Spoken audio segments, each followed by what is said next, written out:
Hi, everyone. First of all, please excuse me for my voice. I swear this is not coronavirus. It was just a really long flight with a really dry air. And you know, we usually have a support from our friends and colleagues when we have such situations. So did I. This is a message from one of my colleagues. Do some interpretive dance. I hit his name, but I know, Justin, you are here. So just wave. I can see you. So, what we're going to speak about. Today, I won't cover the basics of the GraphQL, because I believe it was pretty good covered in past years, and I can recommend these two talks in particular. One is from Sarah Vieira. It's about GraphQL Apollo Vue is magic. Sometimes she says love, and I stole a part of this name. And second one is from Guillaume Shaw. You probably know him as Acronym. He is also an author of Vue Apollo integration. So if you need to cover basics of the GraphQL, it's here. We will cover it very briefly. And of course, to cover them, I will do some live coding because I love living on the edge. And also, it will cover my poor voice. So I will do coding and interpretive dance. Hopefully, it will work. So in general, why do we and for what we use Apollo client in the application? It has two basic options. First is fetching some data. And I won't say from the GraphQL endpoint, because you can have options, and you will see. And second is to store this data locally and to handle them. So basically, you can think about it as a combination of Axios and Vuex. OK, let's go to the talk. I don't think I will need to reintroduce myself, because Ben covered it pretty good. It's just like my Twitter handle, and rest you already know. So first step, how do we actually fetch data? If we have Vuex combined with Axios, well, we start with dispatching an action, trigger an API call. If it's successful, we commit a success mutation. If it's not successful, we commit an error mutation, and after this, state is changed. And well, this is quite a boilerplate, but it's still fine. And I really like this image. I put it like a week ago. Without having an idea, I will lose my voice. But it's also representing me pretty good. In Apollo client, this chain is a bit shorter. You have a query, you have a success and error state, and your state is changed. And actually, these two things are done automatically by Apollo client. You don't need to care to state change. Sounds interesting, like too good to be true. So let's make some live coding to see how it works. And please let me know if you can see it nicely on the backseats. OK. So let's close settings and start with a query.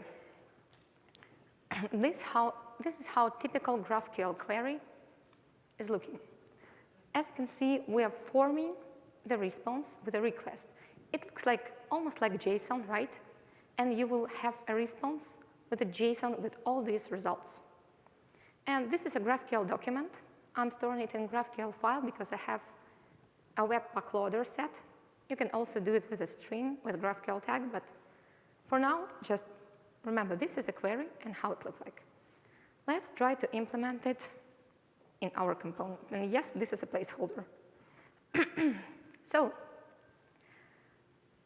Evan spoke about composition API a bit, so I will be using composition API syntax. This is Vue Apollo version 4. So if you use Vue Apollo already and this is not familiar to you, don't worry. This is just the next version, but I think it's really nice. It has a really good syntax, and I actually want to show it on a real application. So let's start with fetching our characters. Here, we want to have some result and give it a name of char result.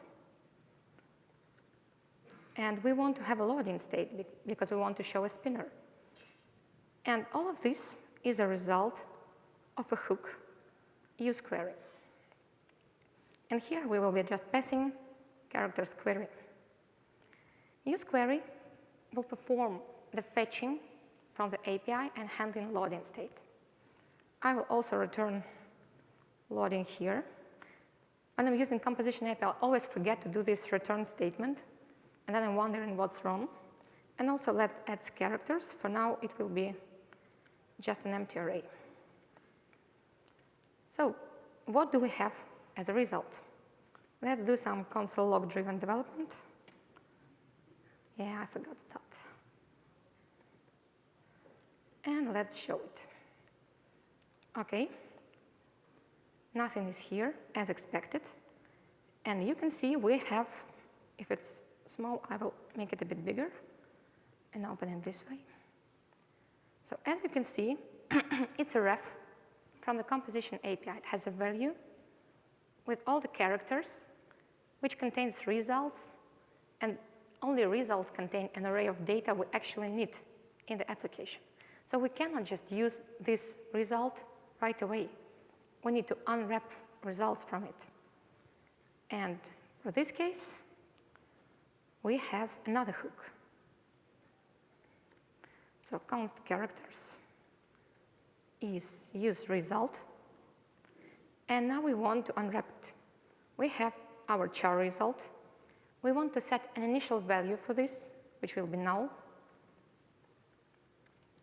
And now we need to have to take our results from data characters results.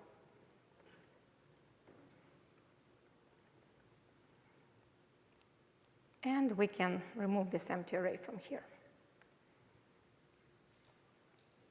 OK, it worked. And I'm really happy internet is working as well, because sometimes it's really tricky. So this covers how do we fetch data. But I also mentioned this data should be stored somewhere. And it's actually stored in the Apollo cache.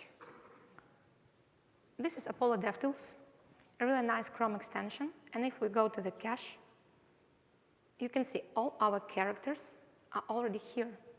So if we perform a subsequent query with the same parameters, we will not fetch our characters from the API. We will take them from the cache. We can change this behavior if you want to have an API call every single time, but by default, you will fetch them from cache. OK. This is cute, but it's actually what Axios do, except storing part. What about local state? Because local state, local state could be really, really bloated, and you can get lost there. So is Apollo client capable of actually handling application local state instead of Vuex? Well, yes. Local state in the application is actually the Apollo cache I've just shown. Everything in your application is stored to the Apollo cache. But you can say, OK, we want to fetch data from Apollo cache. We need to set up an initial state first. So how do we query data? This is like a normal query. This query will be sent to the GraphQL endpoint to fetch data. How do we change it to fetch data from the cache instead? It's very simple. We just add a client directive, and that's it. At this moment, our GraphQL client is smart enough not to go to the API, but to take data from the cache. And first, as I said, we need to set an initial state, and we can write something to the cache. OK, let's say we have favorite characters in the cache. How do we change it? Funny, an operation to change a state has the same name as in Vuex, which sometimes creates some mess. It's called mutation. With mutation, you can change data on the endpoint. So you can send it there. But we have a client, so this mutation is going to change data locally. And again, we need to explain to our client what are we going to do with this mutation.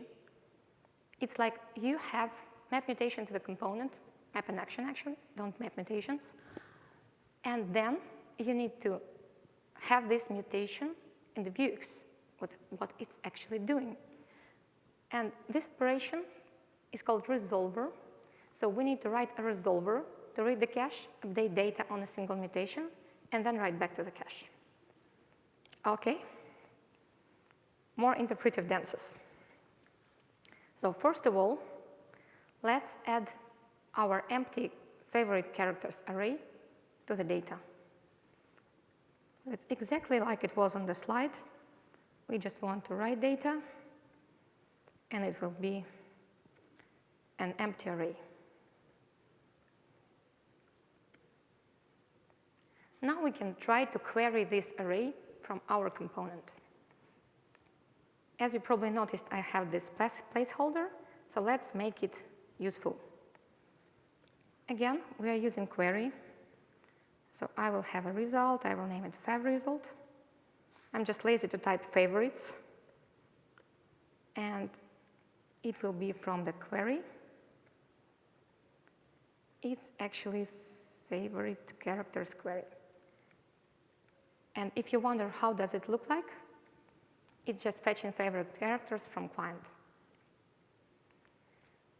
And now we need to write our function to check how our favorites look like. And here I won't do an unwrapping of the result. I will just try to write it with all the value, characters, whatever else, with all the entities. So you will see why it's actually useful to have use result, because it's a bit long string. So we want to check, like if favResult value, because you remember this is a ref, and ref should contain a value. Favorite characters includes this character. Yes.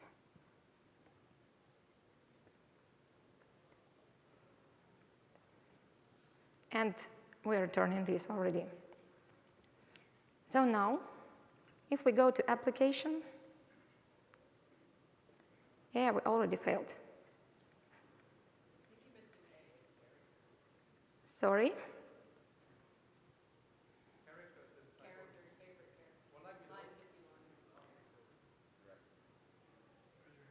It should be fine, it's favResult, so.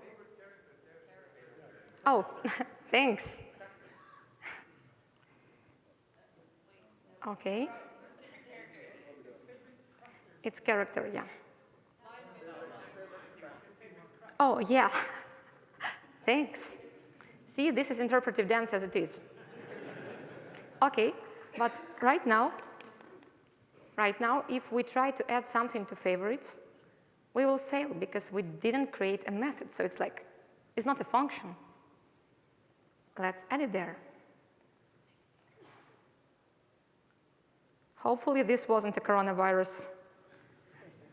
So let's define add to favorite. And this is going to be, again, now we need to expose this method from the mutation, because we want to mutate our state. So we will call, in fact, we're calling mutate, and we're giving it a name because we can have several mutations. So we need to realize what actually we're mutating right now. And we will use mutation, add to favorites. And again, if you wonder how does it look like, it was like it was in slides. You have a character, you're passing it to the mutation, and it should add it to the state. Let's return add to favorites to make our error handler happy. But nothing is happening right now because we only defined a mutation. But we need to create a resolver to explain to our client how should it work.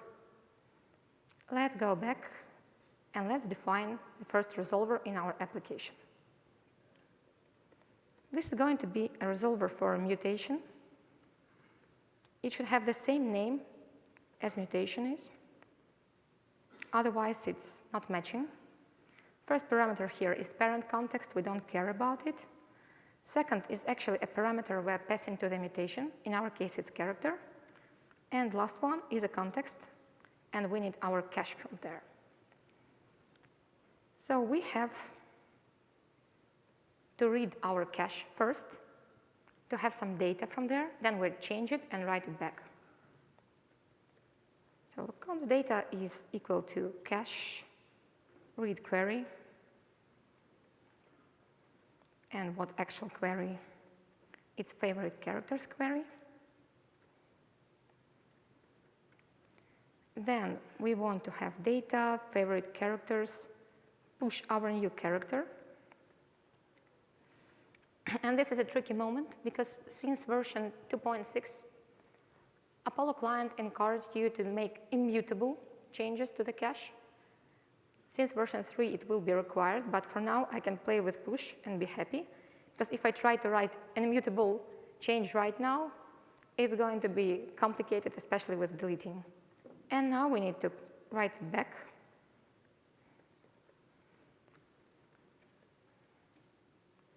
And this is simply different from writing data, because we need to define the query again. I will just copy-paste it. And we also need to pass our data here.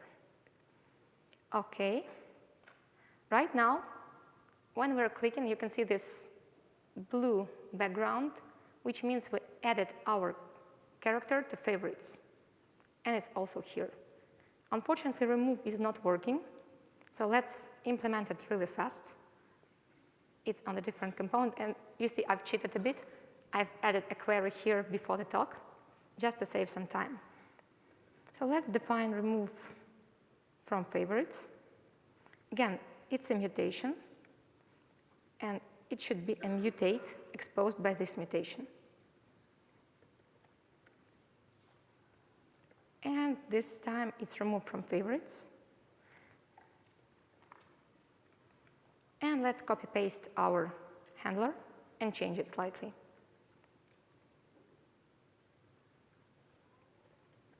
So remove from characters, favorites.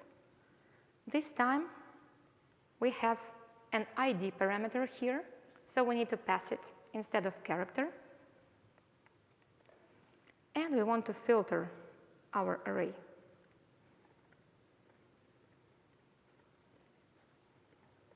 So when character ID is not equal to past ID. I do have favorite characters. This is very wrong. So let's add some and try to remove it. Again, where do we fail? Signature is not defined.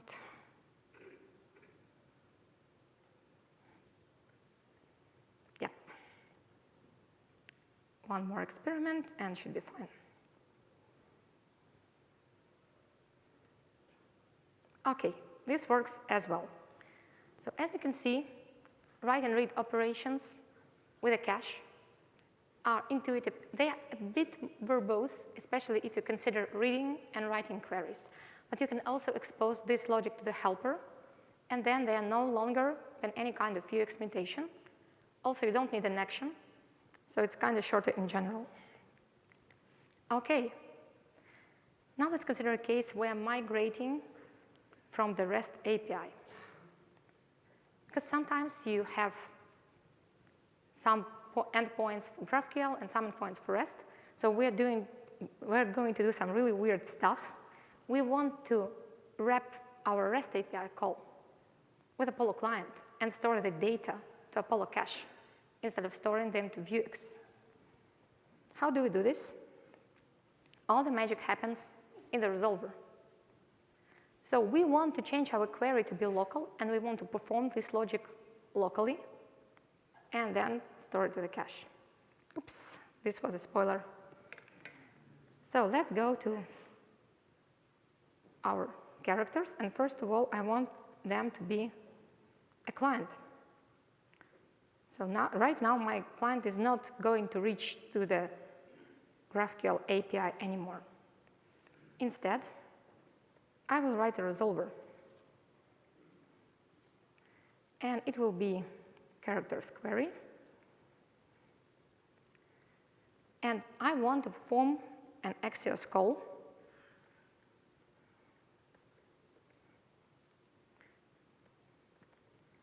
And then I have some response. I want to store it.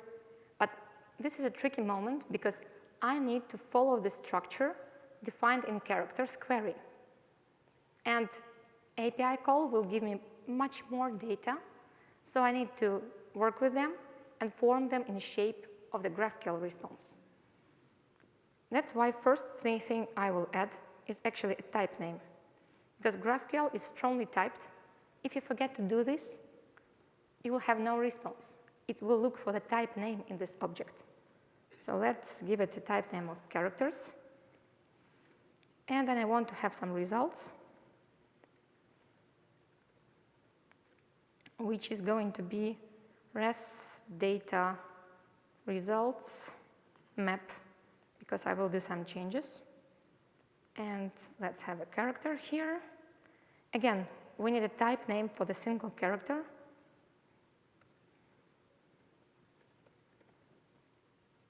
And then I want to have like ID, which is a char ID, name, image, which is a char image, and location, which is what you guess. You will say char location. No, location is an object. This means we need to define a type name for it as well. If you do just char location, you will have an invariant error here. And then we can use our char location. Okay. Right now, all this data, they seem to be the same, right? But in fact, if we go to the console, open Network tab, and then refresh, there is no GraphQL call. Instead, we're fetching data from the REST API endpoint. But all this data are stored within the Apollo cache. And they're all the same, like from the GraphQL endpoint. OK, this works, but what about if you're fast enough and if you want to build some UI, but your backend is really slow?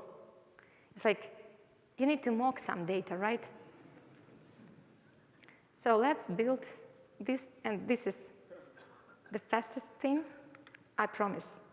Because how do we do this? We actually create a mock and just return it here. And the only thing specific about the mock is you remember about type names. You just need to add them everywhere. So let's see how it works. Let's import mock.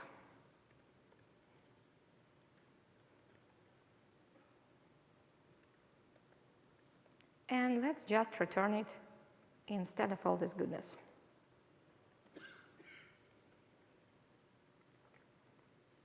As you can see, mock is slightly different, but every other piece of logic in the application is untouched. So it works pretty good with all the favorites, and you can implement any kind of UI while you're waiting for your backend, and then you just need to remove client from here, and you're safe. And I think that's it. I'm really happy my voice sustained for the whole talk. I know it was weird, but still. And if you want to play with all these examples, there is a small repository on GitHub. I'm ashamed now. It should be on GitLab, but it's on GitHub. Because I want some stars. Nobody starts repositories on GitLab for some reason. So please, if you're interested, it has some branches with different implementations. And thank you for listening to me.